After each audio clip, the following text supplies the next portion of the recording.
You know that feeling when you catch yourself watching another Porsche video at 2 a.m., configuring your dream 911 for the 100th time, or explaining to someone why the flat 6 engine matters even though you've never actually driven one? Yeah, you're not alone. Today, we're breaking down the exact psychological and engineering reasons why millions of people are completely obsessed with a car they've never even sat in.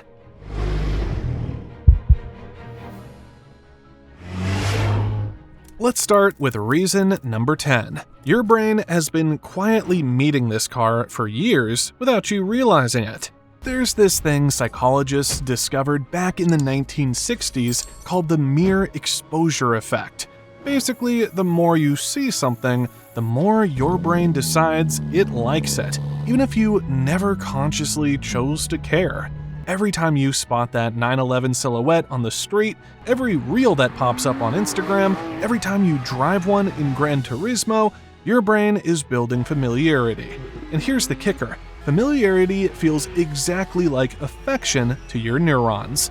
The 911 has been in continuous production since 1963, which means it's had 6 decades to seep into our collective consciousness. Over 1.2 million of them have been built. That's 1.2 million chances for your brain to go, "Oh yeah, I know that shape. I like that shape." Reason number 9, the story is ridiculously sticky. Every obsession needs a good origin story, and Porsche's starts in 1948 with the Type 356, the first car to ever wear the Porsche name. It was built in this tiny Austrian town called Gmund, basically handmade in a shed. Then, in 1963, comes the 911, except it was actually called the 901 first. But Peugeot owned the rights to 3-digit names with a 0 in the middle, so Porsche just went, fine, 911 it is. And for 60 years, they've kept the same basic recipe. Rear engine, that distinctive body shape, the 2+2 seating layout. But here's where it gets interesting for your obsession: racing. Porsche holds the all-time manufacturer record at Le Mans with 19 overall wins. That's not marketing fluff, that's actual proof that these things work under the most brutal conditions on Earth. When your brain is trying to justify why you care so much about a car you've never driven, it points to stuff like this and goes, see, it matters because it wins when winning is hardest. Coming in at number 8, Porsche figured out how to make one shape say everything. Think about this. You can draw a 911 outline on a napkin, just the profile, and literally anyone who knows cars will get it immediately. That's insanely rare. Most car companies completely redesign their models every few years to chase trends. Porsche didn't chase anything. They just keep refining the same idea. Yeah, they went from air-cooled to water-cooled engines, they added turbos to everything, and now they're even putting hybrids in the GTS. But look at a 1964 911 next to a 2025 911, and you can see the family resemblance immediately. This creates what psychologists call the halo effect. When something is excellent in one way, your brain assumes it's excellent in every way. So that racing success, that design heritage, it all creates this golden glow that makes you believe things about the car that you haven't personally verified. Number 7 is where things get properly nerdy. The engineering has actual signatures you can recognize without experiencing them. The flat 6 boxer engine isn't just some random choice. Porsche uses this layout because it keeps the center of gravity super low, which means the car stays planted but can still rotate when you want it to. It's compact, it revs like crazy, and it makes a sound that's completely distinct from a V6 or an inline 6. Even if you've never driven one, you've heard that sound in videos. That metallic rasp, that tight, angry B noise at high revs. There's actual research showing that engine sounds directly affect how fast and sporty we think a car is. Your auditory cortex is literally simulating the driving experience just from the sound. That's why you can watch a GT3 video and feel your heart rate spike even though you're sitting on your couch. Reason number 6, and this one's fascinating. Wanting something is neurologically different from having it. and sometimes wanting actually feels better. Scientists have mapped this out in the brain. There's wanting, which is all about dopamine and pursuit, and there's liking, which is the actual pleasure you get from having the thing. These are two completely separate systems, and here's the wild part: you can want something intensely without ever having it. Every time you open the Porsche configurator, every time you watch a new review, every time you check the classifieds just to see, your brain is getting these little dopamine hits from the uncertainty. Will this video show me something new? Is there a better spec? Could I actually afford a used one? That unpredictability is called reward prediction error, and it's literally how your brain learns what to care about. You don't need to own a 911 for your brain to be completely hooked on one. Number 5, the configurator is basically a trap for your brain. Ever heard of the IKEA effect? Researchers found that when people build something, even badly, they value it way more than the same thing pre-built. Porsche took this concept and weaponized it. You go on their configurator, you pick paint to sample, in that perfect shade of blue you've been thinking about, you add the sport exhaust, you debate whether you need ceramic brakes. You choose deviated stitching in the exact color you want. By the time you're done, you've spent 2 hours building something that feels intensely personal. Your brain now values this specific imaginary Porsche way more than any random 911, because you put work into it. You haven't bought anything, but psychologically, you've already started owning it. Coming in at number 4, scarcity and status are doing exactly what they're designed to do. When economists talk about luxury goods, they use this term called conspicuous consumption, which basically means buying stuff partly because other people will see you bought it. But Porsche adds this extra layer with their allocation system. You can't just walk in and buy a GT3 even if you have the money.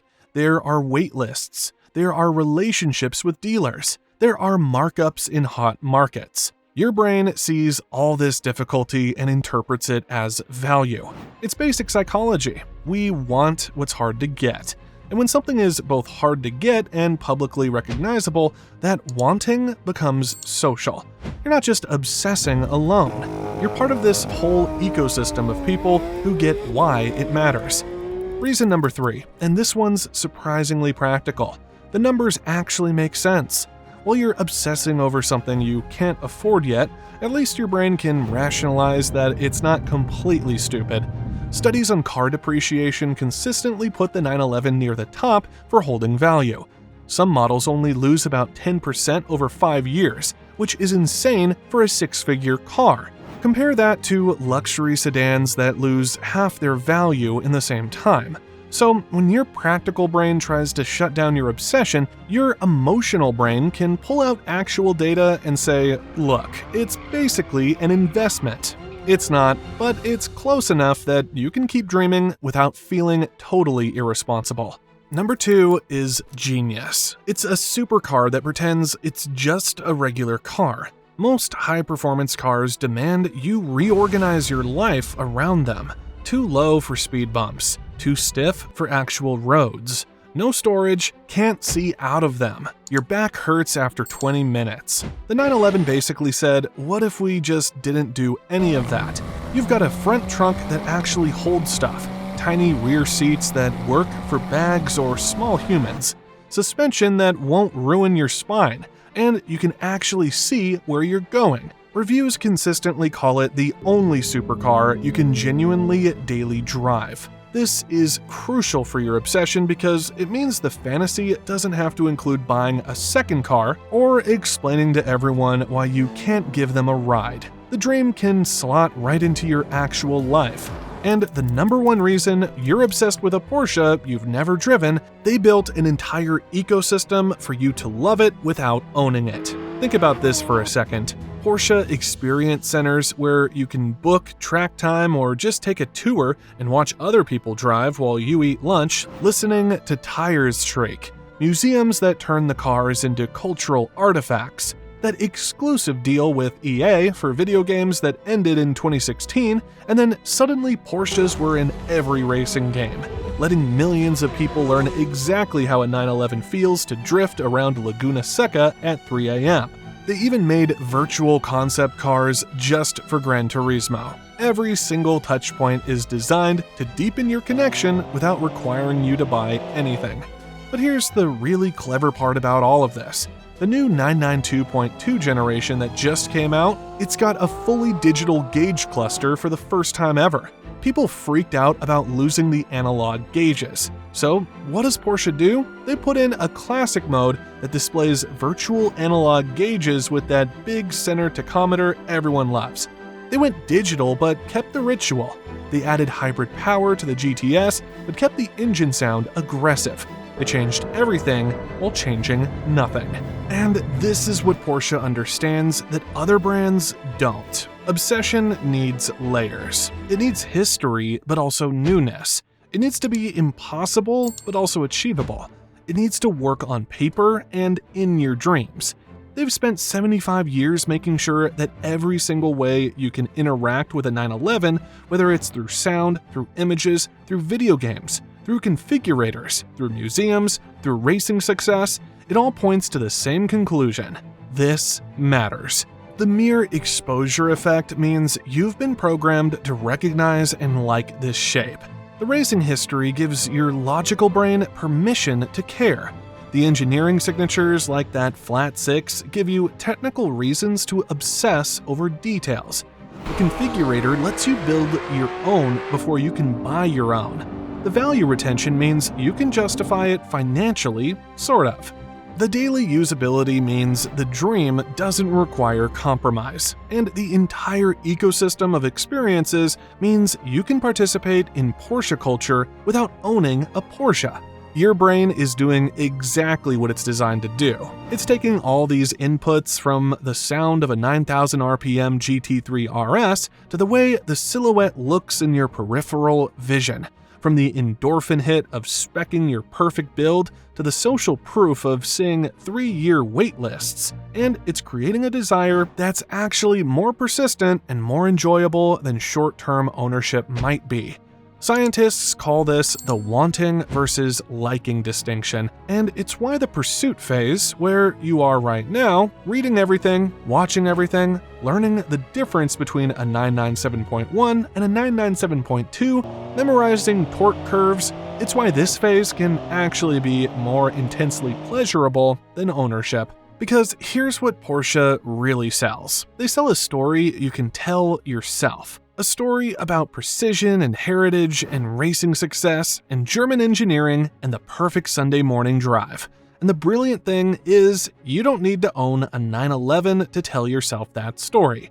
You're already living it every time you identify one in traffic. Every time you explain to someone why the engine placement matters. Every time you spend an hour moving between paint colors on a car you're not buying yet.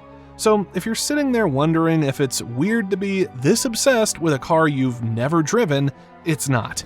You're responding to 75 years of carefully crafted engineering and marketing and cultural positioning that's designed to create exactly this feeling. Porsche didn't just build a sports car, they built a mythology, and your brain is wired to fall for good stories. The question isn't why you're obsessed with a Porsche you've never driven. The question is, given everything they've done to make you feel this way, how could you not be?